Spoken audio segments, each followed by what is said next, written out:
Uh, what we said last Friday is that the challenge was going to be coming. Oh my God. Today marks 80th anniversary of the red flag being flown on the Reichstag. Remember, it was Soviet Union defeated Nazi Germany, liberated the death camps, and Saving Private Ryan is birth of a nation tier distortion of history. A lot to unpack there. So, I mean, there's nothing really to super disagree with. There's a tonal bit in the last bit, Gross, that I want to know about the Saving Private Ryan bit. That's interesting to me. Well, so the Saving Private Ryan bit, I think is being said essentially, the idea of D-Day, the idea of how it's been reborn in American media is basically a way to completely retell the story. So that way it seems like the U.S. saved everyone and was the thing. And that's a birth of the nation level retelling via media and propaganda. I would generally, I would agree in the sense of, I would agree. I'm inclined to agree in sort of a blanket description of that entire genre of film. That one in particular, it strikes me as an odd comment to me. Just as singling it out. Maybe just because it was very successful. I don't know. Well, it's again telling the idea of the Americans alone being a thing. I would also argue though that the pressures from every angle. Yeah. Again, who beat Hitler? The world did. Who beat Germany? The Allies, which was a combination of powers. Hitler did. And I mean, Hitler definitely beat himself. That's for sure. In the end, I mean, he was the only person who could apparently. But who beat the Nazis? And it's a combination.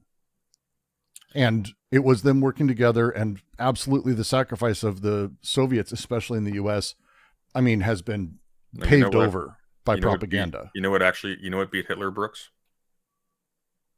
Sure, what? Family. Yeah, it was about family in the end. It's about family.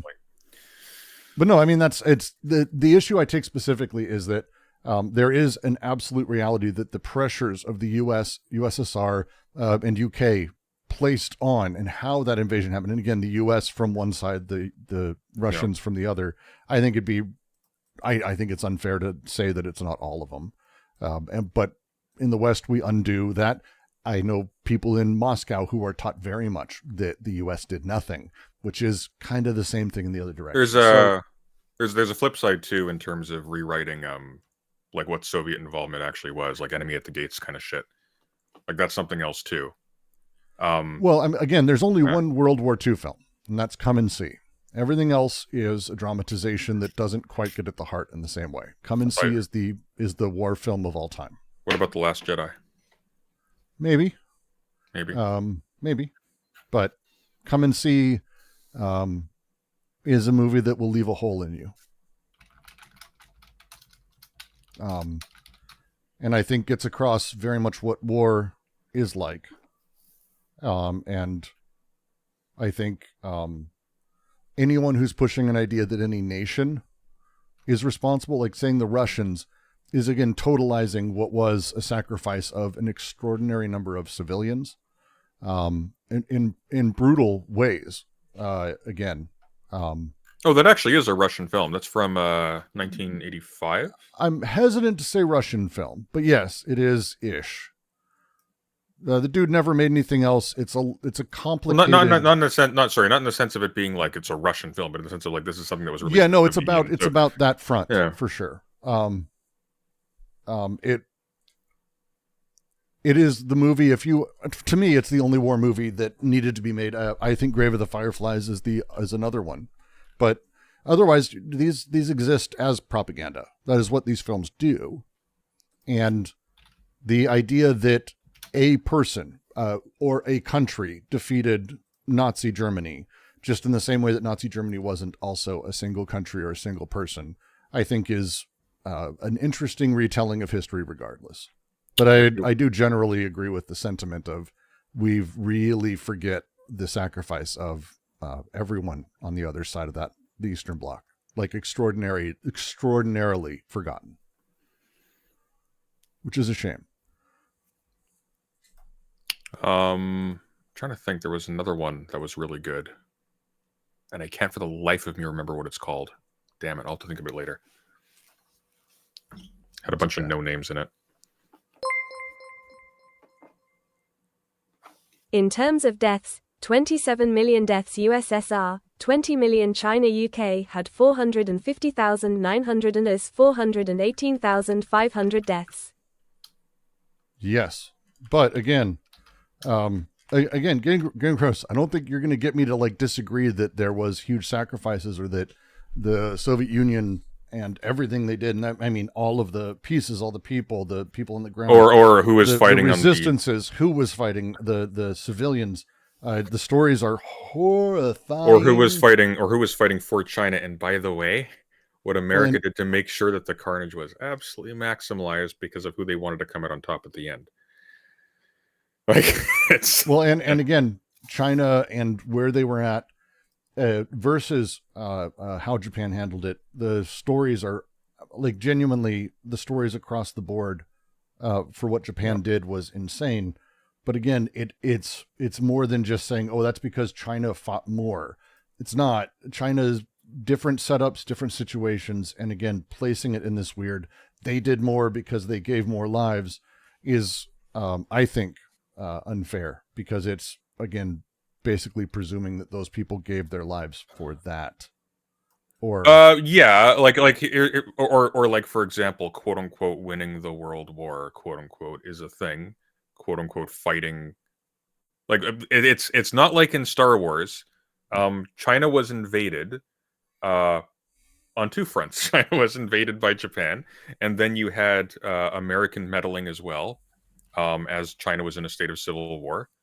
And amidst all of this, it's like, well, who gave more to the effort to beat Hitler? It's like, that's not how it worked. Yeah, there are no good guys. There are individual people who were extremely brave and so on and so forth. That's about it. Because even when you're talking about the level of countries, there are no good guys either. There's definitely better and worse in aggregate, but people who prosecuted the war at the executive level of all of the Allied countries also were perfectly fine with committing atrocities against other people who were absolutely not Nazis, who were absolutely not fascists or imperialists or so on and so forth. Well, they were like, this is just a thing.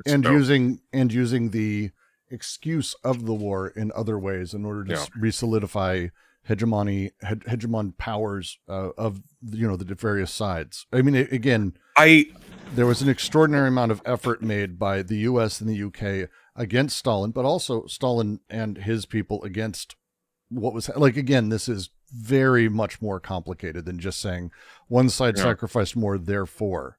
To me, it's the thing to remember, and it's why I think to be specific, the focus on number of deaths and how we categorize them, I think, has been the worst part of one of the things that came out of the war, where we do what we do. The World War II and the Holocaust was the first industrialized war, modern war. And it's one of the reasons people are horrified by it. The Holocaust and the death camps were made efficient, and they fought for efficiencies the same way that anyone else does.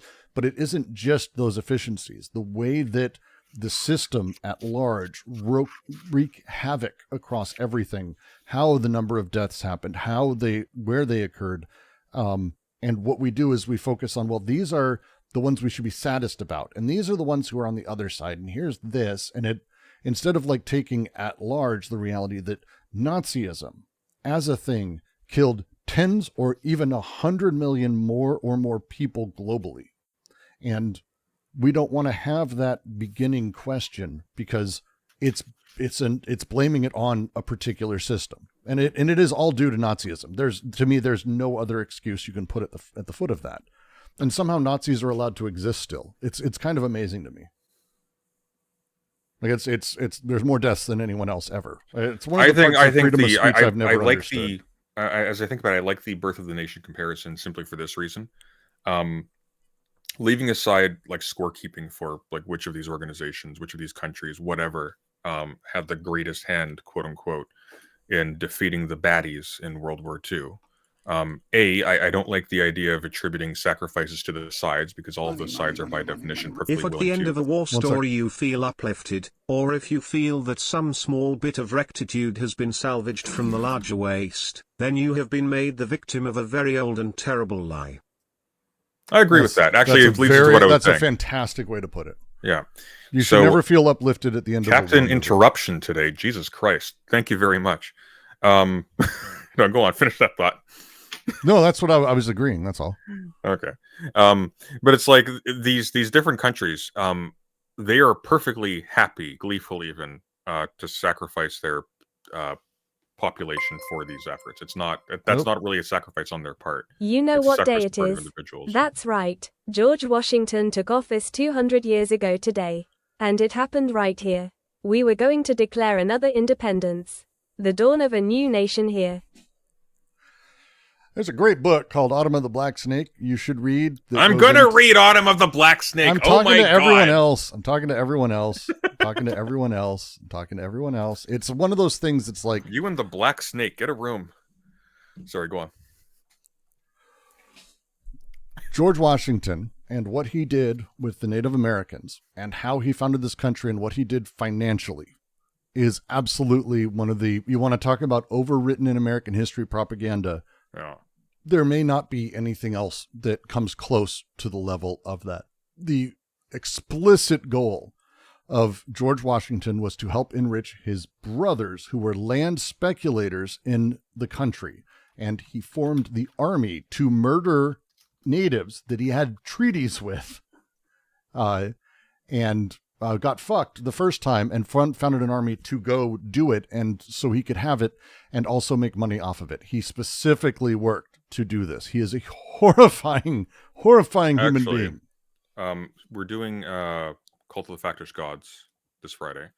We could do Autumn of the Black Snake next Friday. Do you think you can read it that quick? It's not that long. It is. It's a big fuck book. Are you kidding me? It's like 400 pages, but like compared to like, look, man, I just finished Anti-Oedipus. Everything else is just like easy now. It's like it's crazy. Like actually just reading regular prose is like, oh my god, it's like a knife through butter. The end of the Patriots' secret rule. Liberation of this country. This was where it was supposed to begin. This is where freedom could have been born. Thank you, Sasha. I appreciate it. I like that previous one of the earlier the other don't know. Yeah. Not the last one, the previous one. Sorry, sure shot to steal your thunder there. But the Birth of the Nation comparison I like because one of the things that war movies like Saving Private Ryan does, certainly Mel Gibson movies are a lot worse for this, is that they portray it as if all ethnic and whatever injustices are just solved through the brotherhood exhibited between soldiers. And it's like, okay, by the way, when you get back, you can't vote yet. Just FYI. And it's like not a major factor in Saving Private Ryan, but like that whole thing where it's like, oh, look, this is America right here. You can't vote. You can't vote. You're not allowed to sit in the same room, so on and so forth. Like it's almost comical. I oh my god. Yeah. Just on that note, one of the things also because I just mentioned movies and I didn't really talk through what I consider to be pretty important films on the other side of the Pacific front. Mostly we don't have good films. Like they're not movies, especially in the West, that we've made about it. But there are amazing documentaries on Unit 731, which I highly, highly, highly suggest everyone watch. Because aside from, obviously, there are general documentaries on what happened in Murder Under the Sun is another, for example. But there are documentaries on what the Japanese did in terms of like what I might call more traditional massacres and war crimes. But Unit 731 actually makes, like, it's one of those things where you read it and you go, why is Mengele famous for this? Why is the idiom not people 731? think of like the Nazis as being uniquely obsessed with eugenics and with biopolitics and so on and so forth. No, A, America was also doing that. B, Canada was also doing that. C, Japan was also doing that. Yeah, but and again, Unit 731 did stuff that... Yes. The data of life is transferred from parent to child. That's how it works. But we have no heirs, no legacy. Cloned from our father with the ability to reproduce conveniently engineered out. What the fuck? Are you high, Sure Shot? Or is that poetry? Where did you it's interesting. I'm trying to figure out how it hits. Let me real quick and then we'll go. Unit 731 did the worst things I've read about. They vivisected people alive. That's like the light version. Yeah, but just so you know, like we were talking about frogs being dissected earlier, they did that to people. Like that's a thing. It is from Metal Gear Solid 2. Fuck, I knew it, you motherfucker. Hi, a happy thought. Oh, I don't have a happy thought, but I have a secret to tell you. No, it's about a happy thought. Hello?